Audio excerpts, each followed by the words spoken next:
Everybody on their feet for a Houston welcome, Nathalie Emmanuel!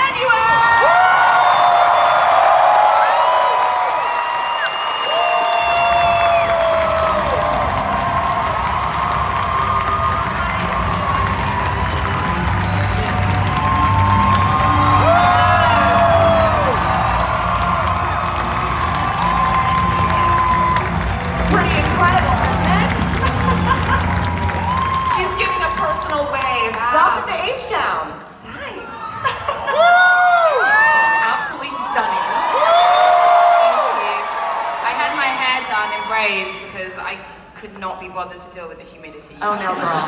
Smart. I mean, curly girls, you know what I'm talking about. Yes, we do. Yeah, so now you can live here. You get it. You understand what it's like to be a woman in Houston. So we have to start, y'all. Can we just have a moment of silence? Right? Y'all watched, right? I'm not spoiling anything. Y'all watched. I mean, if you haven't watched it by now, like, why are you here? Right. It's been like a week. I kept kind of phoning my agent. I was very out of work at this time. And I kept like phoning my agent being like, there's this show, and she had never heard of it. She thought I was like, it's got like dragons. And like, she was like, this sounds ridiculous. And then I sort of said like, you know, if there's ever anything that I'm right for, I want to go in for it. And, you know, truth be told, like, there's not many people that look like me on Game of Thrones. And so I was like, I know that's unlikely. And then I saw a breakdown that said, you know, 18 to 25, non-white actress. I was like, that's me. Yeah. I can do that. I can do that. That's me. And I'll be honest, I felt like she was mine from the second I saw that. Well, and, clearly. Yeah. What was the read like for you to go in there? To be honest, it was quite terrifying because, like, when you love a show and then you audition for it, you're like, the pressure's just even more. And I really studied, did my homework, and also they said, oh no, we just want your natural accent. And I was like, cool.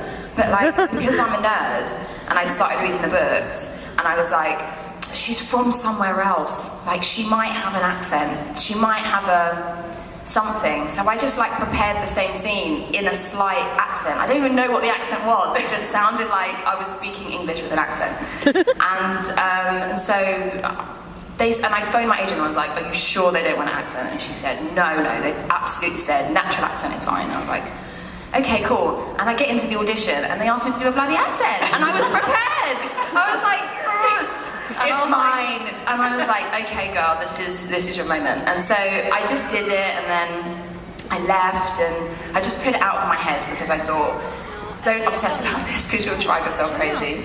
And I went back to my life and to my job, and I just got on with it. And for 5 weeks, I didn't hear anything. I just 5 weeks? 5 weeks, yeah. The longest 5 weeks ever. But to be honest with you, when you're auditioning, like, if you don't hear anything within like a few days even, just to say, oh, you've got a call back, or you've, you know, right, like, you've not got it, or if you don't hear anything, you just assume it's gone away, which happens all the time. And yeah, so I just thought it'd gone away. And then I got a phone call. I was coming home from doing shopping, and I had like all my groceries like in like holding about 7 bags.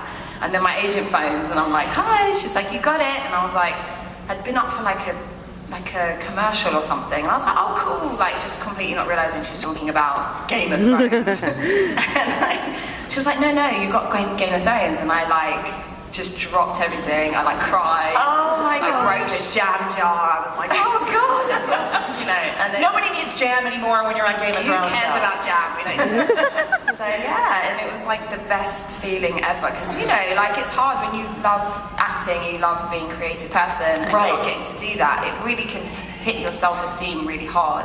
So the fact that I'd been successful at an audition was, first of all, like, amazing. And I think that's really important too to understand, is that as an actress, I mean, it's very subjective. Like you said, when you looked at what the bullet points were for who this character was, well, I may or may not fit, but this looks like it's gonna fit. It's very subjective. Yeah. And you know, they saw so many people. Yeah. They don't mess about when it comes to casting. Me and Nicole casting are just like incredible. They really do, like, they don't just cast anybody. So the fact that they were like, we want you, I was like that's amazing. So we were watching watching, and the crowd was watching a lot of these like outtakes and bloopers before you came on. And I was very distracted. I kind of saw bits of it as I was. it was so cool. How do you? I mean, talk to us about that, because you know we're watching, we're fanning, we forget about the outtakes and that you actually forget lines or something funny happens. I mean, what is that like to work with that group of people? It's so hard. Like, I have to kind of declare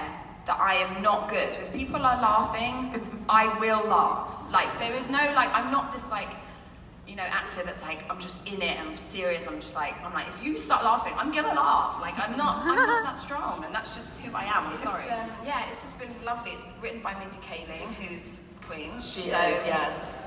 Yeah, and it's an amazing show to be a part of. We have such a lovely cast, and then also another Fast and Furious, I think, is coming. Yes. So very cool.